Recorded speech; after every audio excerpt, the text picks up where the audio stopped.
When she realizes she's lost you, what happens next, and how to handle it. Let's talk about something most people experience, but rarely discuss what a woman truly feels when she realizes she's lost you. You've probably heard the phrase, you don't know what you've got until it's gone.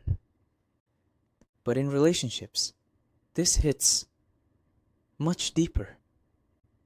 It's not just about regret, it's about the self reflection, the quiet memories that resurface, and the unexpected wave of clarity that often follows after a breakup. Let me tell you a story.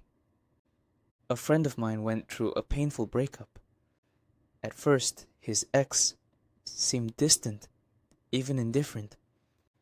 But months later, she started sending him subtle texts like, "Hey, I saw something that reminded me of you." Confused, he asked, "Why now? Why reach out after all this time?" That question sparked a deeper conversation about what really happens when absence creates emotional gravity, and why people often don't feel the weight of what they had until it's no longer within reach. Let's break this down into what really happens when she realizes she's lost you and how to respond with clarity and strength. 1. The breadcrumb trail, her subtle attempts to reconnect. One of the first signs is often subtle. Maybe she likes an old photo on your Instagram, sends a casual, "How have you been?" or follows you again after months of silence. These aren't random, they're intentional. It's her way of testing the waters without appearing vulnerable. Take Lisa, a former coworker. She admitted, "I didn't want to look desperate, so I just liked one of his stories and waited." This is what I call the breadcrumb trail. Small signals meant to see if you'll pick up the trail and engage. But here's the key. Don't jump to conclusions. Watch her actions. Does she follow up or disappear again? Is this about genuine interest or simply nostalgia? Sometimes people reach out not because they want you back, but because they want to feel something familiar again. Learn to tell the difference. 2. Testing the waters, playing it safe to avoid rejection. If she does reach out more directly, it's often in a neutral way. Not "I miss you," but something safe like, "How's work been?" This isn't just small talk. It's emotional self-P protection.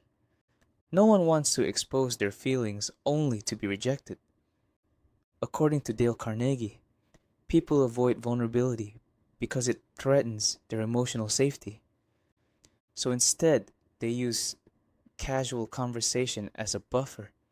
If this happens, ask yourself, are you open to reconnecting?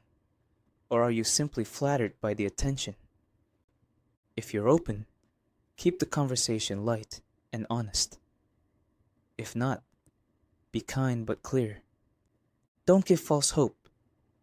Lead with maturity. 3. The impact of absence. Why it creates emotional gravity. Here's where things get real. Absence forces clarity. Think of anything you've stepped away from. A job, a routine, even a hobby. Distance helps you gain perspective. The same is true in relationships. At first, she might assume you'll come back, but as time passes and you don't text, don't check her stories, don't orbit her world, that's when fear sets in. She starts asking herself, did I take him for granted? Psychologists call this loss aversion. We fear losing something more than we value gaining it. That fear often triggers action, even desperation. But your role isn't to reward that fear. It's to stay grounded in your growth. If you've been focusing on yourself, improving your health, mindset, goals, keep going. That progress wasn't for her. it was for you. 4, when it's worth reconnecting. Let's be honest. Not every breakup is permanent. Sometimes relationships end for the wrong reasons. Poor communication, outside stress, bad timing. A couple I know broke up during a tough season. Busy careers, distance and pressure pushed them apart. Not a lack of love. Months later, they reconnected at a mutual friend's event, had a real conversation, and realized they never stopped caring. Today they're married with a family. But not all stories end that way. And that's okay. Ask yourself, why did we break up? Were the reasons fixable or fundamental? Have both of us grown or just me? A second chance should never come from loneliness or fear. It should come from growth and alignment. 5. What she's actually feeling. When she realizes she's lost you, it sparks a wave of emotions, often conflicting ones.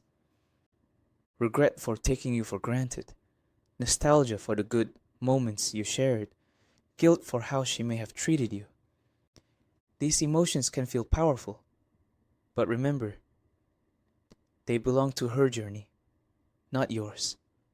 As Mark Manson says, in The Subtle Art of Not Giving a F asterisk, many people chase closure not to reconnect but to relieve their guilt.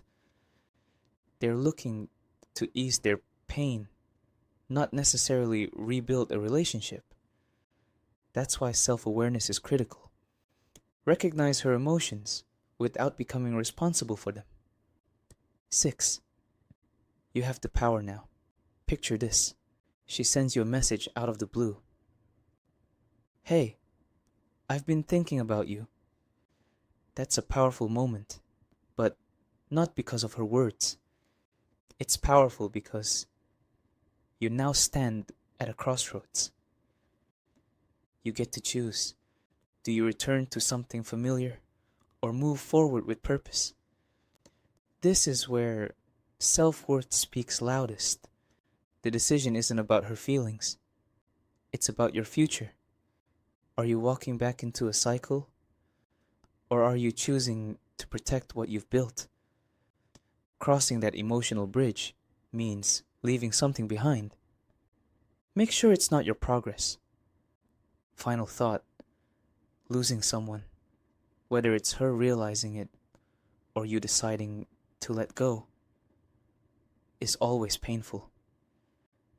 But it's also powerful because growth begins the moment you stop chasing what's fading and start building what's lasting. The strongest relationships aren't based on need. They're built when two whole individuals come together. By choice, not desperation. Thanks for watching. If this message resonated with you, I'd love to hear your story. Drop it in the comments. Your experience might be what helps someone else find clarity too. And if you're ready for more insights like this, don't forget to like, subscribe, and stay tuned. Your journey isn't over. It's just beginning.